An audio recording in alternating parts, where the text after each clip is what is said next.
अमरावती ग्रामीणचे 8 पोलीस कर्मचारी निलंबित करण्यात आलेत। पकड वॉरंटमधील अटक आरोपीच्या मृत्यू प्रकरणी न्यायालयीन चौकशी अहवालानंतर या पोलीस कर्मचाऱ्यांवर गुन्हा दाखल करण्यात आलाय। अमरावतीच्या ग्रामीण पोलीस अधीक्षकांनी निलंबनाचे आदेश काढलेत। या पोलीस कर्मचाऱ्यांवर बेजबाबदार आणि निष्काळजीपणाचा ठपका ठेवण्यात आलाय।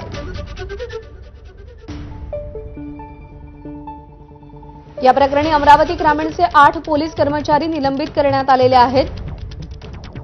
अटक केलेल्या आरोपीच्या मृत्यू प्रकरणी न्यायालयीन चौकशी अहवालानंतर या पोलीस कर्मचाऱ्यांवरती गुन्हा दाखल करण्यात आलाय। अमरावतीच्या ग्रामीण पोलीस अधीक्षकांनी निलंबनाचे आदेश काढले।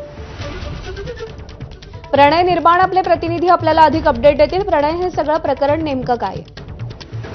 सध्या 11 जून 2024 रोजी निलेश मेश्राम या आरोपीला चांदूर रेल्वे पोलिसांनी ताब्यात घेतलं होतं आणि त्यानंतर त्याला मारहाण झाली असं कुटुंबाने आरोप केला आणि ज्यावेळेस त्याला जखमा आढळल्या पोलिसांना त्यावेळी त्याला जिल्हा सामान्य रुग्णालय अमरावती या ठिकाणी दाखल करण्यात आलं।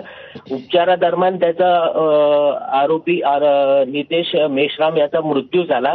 त्यानंतर कुटुंबाने आंदोलन केले आणि तक्रार सुद्धा केल्या।